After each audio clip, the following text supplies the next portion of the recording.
relaxing breaks away turn into the world's worst holiday horrors. Stay tuned for that. Brand new and coming up after a quick news update next.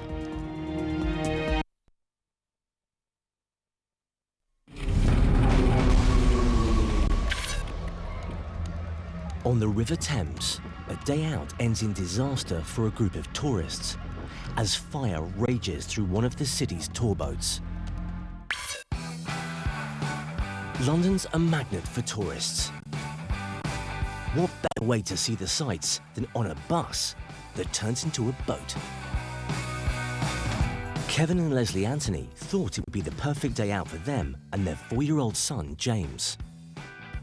James is jumping up and down with excitement. He can't wait to get on this boat. He can't work out how something turns from a bus into a boat. There's been the massive build-up all the way through as this boat, it was a bus and it was a boat.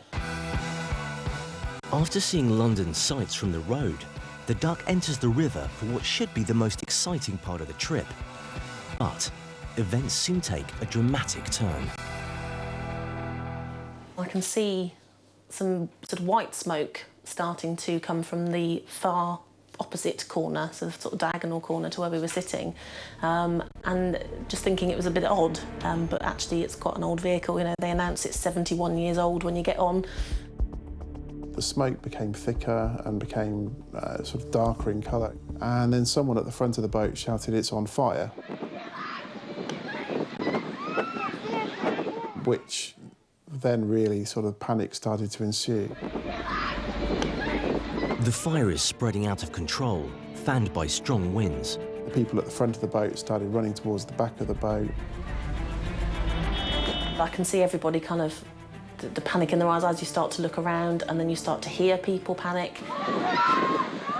To start with, it's the three of us. You're kind of just looking at each other. You're not looking at anybody else. You're just thinking about your little group. As the fire continues to move through the boat, thick black smoke engulfs the passengers. I can feel heat coming behind me, smoke getting thicker and thicker and darker, and I remember it's getting darker. I cannot see the boat. First instinct is to get a life jacket on James. That was the very first thing, and apparently that's not the thing you should do, but it's the thing you do when you're a parent and you know your child can't swim.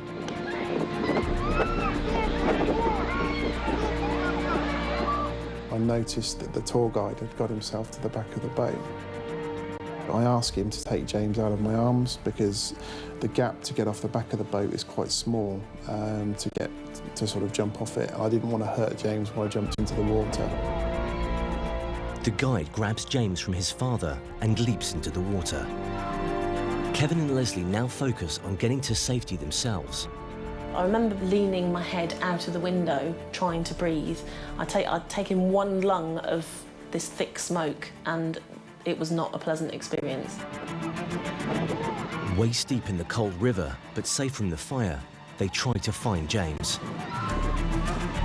There was that split second when I was in the water where I didn't know where he was. Both of us are in the water. I can't remember how I got in the water, I just remember looking at it and then being in it. Myself and Kev both shouting, "Where's my son? Where's my son? Where's James?" And that was probably the most scared I felt on the whole trip. What Kevin and Leslie don't yet realise is that the guide has swum across to a rescue boat, holding James above water before passing him to safety. It felt like forever, but actually I think it was probably only about 10, 20 seconds of where is he, where is he? And then I see his little hat, his little woolly hat, and sort of almost looking around to see where we are, and sort of noticing us and then waving, so we kind of knew he was okay. The last passengers make their dramatic bids for safety, just in time as the fire engulfs the duck.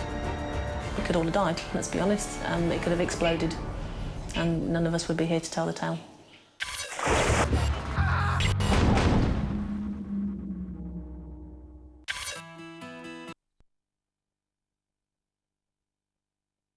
With more horrors tonight as 3 people battle to save their botched up bodies. Catch the new series at 10 here on Channel 5. Right after Celebrity Big Brother, and it's time to get off the fence and pick a side. Stay tuned for all the drama from the house up next.